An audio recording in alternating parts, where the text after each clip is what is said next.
This is great information, Dr. Gersh. Thank you. Oh my goodness. Well, we are getting close to running out of time, and I want to shift gears again and talk a little bit about brain health Ah, with estrogen. oh, well, the most feared thing actually is dementia. There's a lot to be afraid of with all these other conditions too.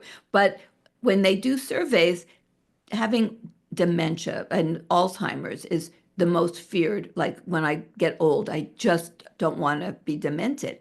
And women suffer 2.5 times the incidence as do men of Alzheimer's disease. And we're talking about at the same age. It's not, oh, women live a few years longer. That's no, I'm talking about age matched, okay? Like 80 to 80, 85 to 85, and so on. So, why is that? Well, the brain has estrogen receptors everywhere too, and the brain only loves estradiol. And we didn't really get into it, but just as a 1 second overview, estrogen is not a hormone. It's a family of hormones, just like there are B vitamins. There's not one B vitamin. There's all these Bs and they have names and they have numbers and a big letter B. Well, estrogen, there's not as many, but they have a big letter E and then they have numbers and they have names. So estradiol, also known as E2, is the one made by the ovaries. And it is the one that has the balance effect on the different receptors. And there are different receptors in the brain. Different parts of the brain have a more predominance of the alpha or the beta, and then they have the G protein coupled receptors, which are membrane receptors, and the receptors actually interact with one another and they up and down regulate each other. It's very complex. But you need to have estradiol to have the appropriate effect on all the receptors in the brain. And it's so critical to have this estradiol because estradiol regulates the specialized macrophages in the brain, just like the osteoclasts in the bone.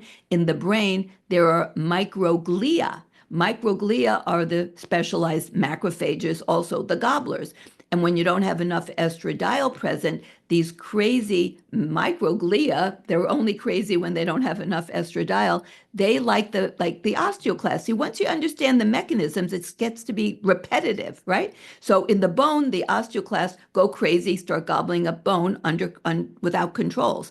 In the brain, the microglia go crazy and start damaging healthy neurons. See, it's a similar thing, right? Without estradiol in control. So the microglia, which are there to protect us from infections and to gobble up damaged and dead cells in the brain, they go crazy and start gobbling up, just like in the bone, they gobble up good neurons in the brain. And then the brain tries to react and tries to heal it by creating the amyloid beta cells. So we know that the amyloid tissue is really a response to the injury, not the injury causation. But then instead it can also muck things up too. But it's caused as a response to the microglia going kind of nuts. In addition, you already know that the vascular system is so critical for everything. And we talked about in the heart. Well, it's also critical in the brain. So there's also vascular dementia. When you don't have healthy arteries, which you're going to not have because you don't have the right nitric oxide, and you're going to get plaque, and you're going to have the overdrive of the sympathetic causing more vasoconstriction and so on. So you can get more vascular dementia because you don't have proper nutrition and oxygen going into the brain. And the blood-brain barrier, which is a vascular structure designed to try to keep toxic chemicals and our waste, whether made in our body, our own naturally produced waste, or coming in from the outside world, the exogenous chemicals and everything we're exposed to, that blood-brain barrier falls apart and it becomes leaky. And so the toxins in our blood get into our brain, causing more damage. And the neurotransmitters in the brain are so critical, like acetylcholine, which I mentioned, that's the neurotransmitter of the vagus nerve. It's in the brain, it's the neurotransmitter that creates memories, and you need it both places. You need to have estradiol. So when you don't have enough in the brain, you're not going to have proper acetylcholine production and function. And then serotonin. There are serotonin neurons that require estradiol for proper production of serotonin and function. Well, that's not going to happen either. And serotonin is the precursor to melatonin, which is critical for sleep. It's a potent antioxidant, so you're not going to make melatonin. So you're going to have more anxiety and depression. And after menopause, women, if you had no history of emotional problems, their incidence of mood problems doubles. With a prior history, it quadruples. And so those are like really critical things. So sleep is impacted and mood is impacted and cognition is impacted. And like focus, dopamine is another neurotransmitter that requires estradiol. And in a male, they make their estradiol in the brain. So during the reproductive years, a male brain makes 6 to 8 times as much estradiol as a female brain. But that's not a problem because plenty of estradiol is made in the ovaries and it gets into the brain. So it's not a problem.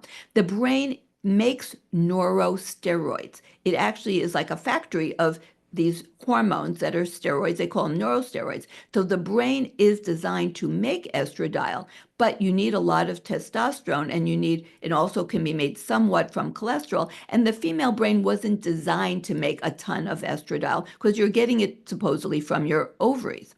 But the man's brain is, and a man who has a lot of testosterone is going to have a lot of conversion into estradiol in the brain itself.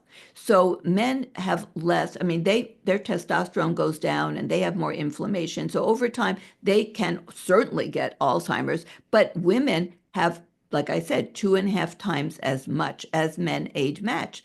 So women are more likely to get Alzheimer's and they get vascular dementia. When you don't have enough progesterone, you're more likely to get what they call senior seizures, which is another problem that affects the brain and cognition and so on.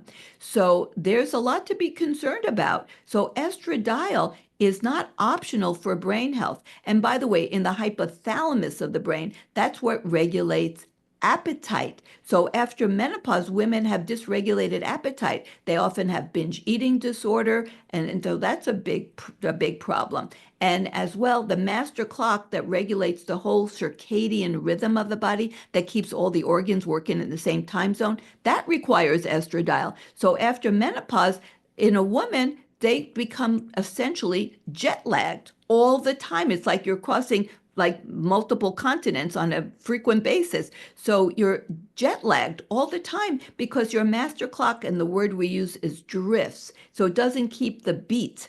And that's like a big deal. We know that, for example, people who work night shifts, who don't get proper sleep, who are jumping on the plane and going across continents or intercontinental, they have higher rates of every bad thing you can think of: diabetes and obesity and mental health problems and cancers or fertility problems. Well, women in menopause, they're basically living that life, even if they're not like overtly living that life inside their body. They are in a state of jet lag. And all of this affects brain, comes back to affect brain as well, because if you're not sleeping well, it's like insult to injury. If you're not sleeping properly during sleep, you have this giant rush of blood into the brain. You have different hormone productions. The immune system is cleaning up, like playing, house and cleaning things up. None of that is happening properly when you don't get proper sleep. So there's a host of reasons why sleep becomes so challenging for women in menopause, with the alteration of the circadian rhythm and inflammation in their brain, and everything that's happening with their hormones that maintains the production of serotonin and melatonin. All of this is not working properly, and then just not having enough sleep leads to a host of problems, including more cardiovascular and everything else. So it's complex, but you can see why I love estradiol. And I also love progesterone. That's for another story for another day. But these are not things to be afraid of. I mean, the takeaway is we understand what these hormones do in the body. Here's the problem.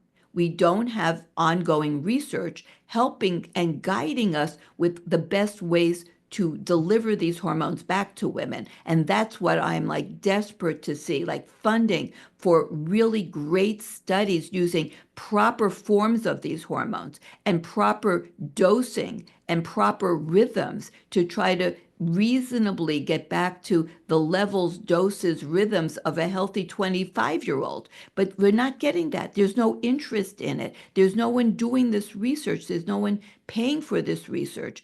And so we're really struggling, like the clinicians like myself, to try to really figure out without, without outside help, what's the best way to get these hormones into women, the timing, the rhythm, and so on. That's where, to me, the real challenges lie. And we're, just doing our best every day to try to help women to get optimized with their hormones at every stage of life for the duration of their life. Wow. Thank you so much for sharing that. That's amazing information. Dr. Gersh, we're going to be giving away a free ebook written by you, and it's called Menopause SOS. So every person that's watching this gets a free copy of Dr. Gersh's book if they want to, get more information about hormones. Definitely download that copy. And Dr. Gersh, thank you so much for being here. I really love your work and bless you for everything that you Uh, do to help women and everything. So I well, the appreciate your. feeling, I was going to say, the feeling is mutual. I appreciate your working so hard to educate all the women out there who absolutely must get this information. Absolutely. Thank you so much again.